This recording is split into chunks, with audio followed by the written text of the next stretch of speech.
So hello everyone, कैसे हैं सब लोग। आई होप सब लोग बहुत ही बढ़िया होंगे और अपनी प्रिपरेशन को बहुत ही अच्छे से कर रहे होंगे। नाउ द क्वेश्चन इज कि मैं यहाँ पे क्यों आया हूँ। तो मैं आप लोगों को बताता हूँ कि आप में से बहुत सारे लोगों का ये कंसर्न रहता है कि सर गेट एग्जामिनेशन देने के बाद क्या हमको पीएसयू मिलता भी है, क्या सर इतनी नंबर ऑफ सीट्स रहती भी है, क्या सर मैं पिछले साल पीएसयू दिया था, फिर मैं गेट ज्वाइन कर लिया, मैं आईआईटी ज्वाइन कर लिया और अब मेरे को लगता है मेरे को पीएसयू एग्जाम में अपीयर करना चाहिए, तो क्या ये पॉसिबिलिटी है मेरे पास। तो मैं आज आपको एक पॉसिबिलिटी ऐसी ही बताने आया हूं। जस्ट अभी आपने देखा होगा कि एनपीसीआईएल ने अपना जो एग्जीक्यूटिव ट्रेनी 2022 का रिजल्ट रिलीज किया है, जिसमें उन्होंने civil, mechanical, EC, electrical, IN सारी ब्रांचेस के बारे में बात करी है। तो चलिए आइए देखते हैं कि उनका रिक्वायरमेंट क्या था और कितने लोग उसमें क्लैरिफाई करें और कैसे कैसे ये रिक्रूटमेंट पॉसिबल हुआ है।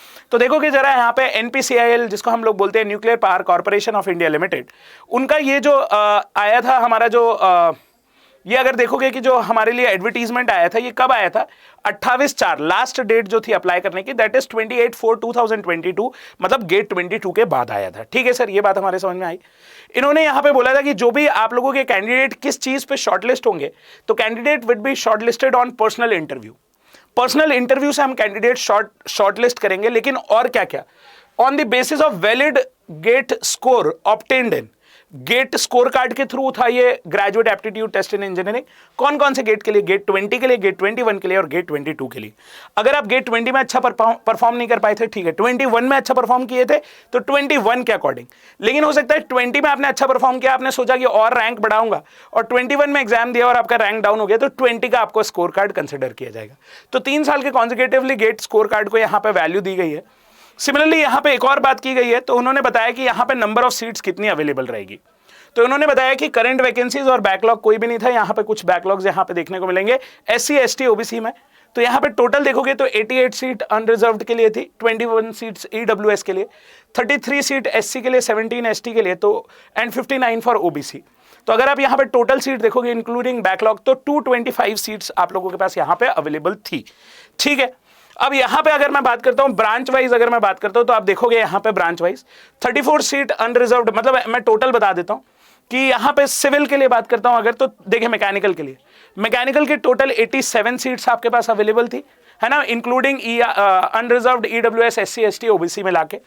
सिमिलरली बात करोगे केमिकल के लिए तो आपके पास 49 सीट्स थी टोटल, इलेक्ट्रिकल के लिए 31 सीट, इलेक्ट्रॉनिक्स के लिए 13 सीट्स, इंस्ट्रूमेंटेशन के लिए 12 सीट और यहाँ पे सिविल के लिए 33 सीट्स आप लोगों के पास अवेलेबल थी। नाउ द क्वेश्चन अराइजेस कि सर कितने लोग सिलेक्ट हुए या क्या मार्क्स था, है ना, मार्क्स मतलब कितने लोग सिलेक्ट हुए ये तो आपको पता ही है। मैंने बोला मार्क्स किस हिसाब से अगर उन्होंने दिए, तो अगर आप यहाँ पे ध्यान से देखोगे तो ये जो लिस्ट रिलीज हुई है उसमें उन्होंने फाइनल इंटरव्यू मार्क्स दिए हैं कि क्या कट ऑफ रहा है। उन्होंने कट ऑफ मार्क्स दिए और उन्होंने बोला कि देखिए जरा यहाँ पे मैकेनिकल के लिए, ये जूम नहीं हो पा रहा है इसलिए मैं आपको यहाँ पे पढ़ के बता देता हूँ। मैकेनिकल के लिए दिस नंबर इज 75, अनरिजर्व्ड के लिए ये 75 था इंटरव्यू मार्क्स के लिए, ईडब्ल्यूएस के लिए 74 था, ओबीसी के लिए 70 था, एससी के लिए 64 था और एसटी के लिए 64 था। ठीक है, सिमिलरली अगर मैं सिविल के लिए बात करूं तो ये वैल्यू 74 थी, ईडब्ल्यूएस के लिए 69 था, ओबीसी के लिए 67 था, एससी के लिए 67, 66 फॉर दिस एसटी कैटेगरी। तो 66 से लेके 74 के बीच में वेरी किया है एससी से लेके यूआर तक, मतलब अनरिजर्व्ड कैटेगरी तक। ठीक है सर, उन्होंने यहाँ पे एक और बात बोली है कि अगर, तो आप देखिए यहाँ पे कि आपका इंटरव्यू लिस्ट का रिजल्ट जो है वो 75 के आसपास पहुंच रहा है, 100 आउट ऑफ बात कर रहे होंगे तो 75 के आसपास पहुंच रहा है। दूसरा उन्होंने बोला कि अब अगर आपके पास, जैसे आपको उन्होंने मार्क्स बताया कि आपका इंटरव्यू मार्क्स अगर आप अनरिजर्व्ड कैटेगरी में और आपका अनरिजर्व्ड में मार्क्स 80 मार्क्स आया, ठीक है, आपका मार्क्स 80 आया, बट आपको, या मान लो 75 आया और आपके पास कॉल नहीं आया है और आपके फ्रेंड के भी 75 मार्क्स आए इंटरव्यू में और उसके पास कॉल है ना, उसको एनपीसीआईएल का इनविटेशन आ गया है, तो रीजन क्या है। तो उन्होंने बोला है यार यहाँ पे रीजन कि in case candidate with equal interview marks, अगर आप लोगों के इक्वल इंटरव्यू मार्क्स है तो credit is given to GATE score. फिर क्रेडिट कहां दिया जाएगा, गेट 20 के स्कोर कार्ड पे, 21 के स्कोर कार्ड पे और 22 के स्कोर कार्ड पे। और wherever both interview marks as well as gate score card are equal, दोनों के स्कोर कार्ड का वैल्यू भी इक्वल है और दोनों के इंटरव्यू मार्क्स भी इक्वल है, फिर किसको प्रेफरेंस दिया जाएगा, तो डेट ऑफ बर्थ को इंटरव्यू प्रेफरेंस दिया जाएगा। डेट ऑफ बर्थ मतलब जिसकी एज ज्यादा होगी उसको फर्स्ट प्रेफरेंस में रखा जाएगा और जिसकी एज कम होगी उसको सेकंड प्रेफरेंस में रखा जाएगा। तो ये मैं आप लोगों को बता रहा था कि यहाँ पे कुछ ऐसा भी होता है, कई बार आपको ध्यान में रख के डिसीजंस लिए जाते हैं कि यार आप गेट 21 अपीयर्ड थे, या आप ड्रॉपर हैं, आपका एज नंबर बढ़ रहा है, आप ऑब्वियसली परेशान होंगे। तो government is trying to do everything what ever possible for you.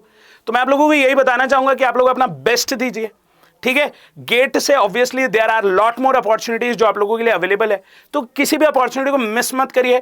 Gate के लिए जी जान लगा के पढ़ाई करिए। There are ample amount of vacancies that has been available for you, ठीक है। नेक्स्ट यहां पे एक और चीज मैं आप लोगों को बताना चाहूंगा कि अगर आपका टारगेट गेट 23 है, सॉरी गेट 24 है अगर आपका टारगेट, या इवन गेट 23 भी है, तो टुडे इज द डेट जब हम लोगों का dream deal, month and dream deal day चल रहा है, जिसमें आप क्या कर सकते हो। तो अगर आप मेरा कोड यूज करते हो, किसी भी ब्रांच के हो आप, और अगर ये कोड यूज करते हो Y500 जो कि मैं आपको बता रहा हूं, Y500 इज माई कोड। अगर आप इस कोड को यूज करके आगे बढ़ते हो गेट अड्डा 24/7 चैनल पे, तो आप देखोगे कि यार you will be under my guidance, और यहां पे आपको मैक्सिमम डिस्काउंट देखने को मिलेगा, दैट इज 37%। तो चलो इसको अप्लाई करके देखते हैं। अगर हम तो यहां पे देखिएगा, अगर मैं इसको अप्लाई करके दिखाता हूं आपको, तो देखिए यहां पे अगर मैंने कॉन्क्वेस्ट बैच ओपन कर रखा है वैसे तो, बट मैं इसको अभी डायरेक्ट यहां पे ले चलता हूं। तो मैंने बोला इसके लिए अगर आपने अड्डा 24/7 अप्लाई किया, यहां पे देखा हम लोगों ने ऑल कोर्सेस में गए, हम यहां पे गेट एंड इंजीनियरिंग में गए, गेट एंड ईएससी के लिए। तो यहां पे देखो फर्स्ट मैं आपको बता रहा हूं फाउंडेशन बैच मतलब गेट 24 के लिए। अगर आपका टारगेट गेट 24 है तो आप यहां पे देखोगे जो आपको यहां पे अमाउंट देखने को मिलेगा कि कितना अमाउंट है। 1 ईयर 2 ईयर सारी चीजों के लिए अवेलेबल है आप लोगों के पास ये कोर्स। 1 ईयर और 2 ईयर दोनों के लिए अवेलेबल है आपके पास ये कोर्स। तो यहां पे व्यू ऑफर्स में अगर आप देखोगे तो आपके पास कितना है 13,900 मतलब 14,000। लेकिन आज अगर आप ये कोड यूज करते हो Y500, तो ये जो कोर्स आपको देखने को मिलेगा दैट इज 8,819 रुपीज में ये कोर्स आपके पास अवेलेबल होगा।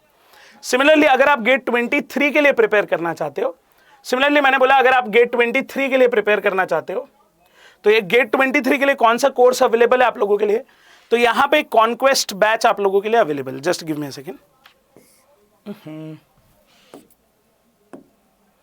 ठीक है, जस्ट एक सेकेंड दीजिएगा। सिमिलरली अगर मैं आपसे गेट ईएससी में बात करता हूं,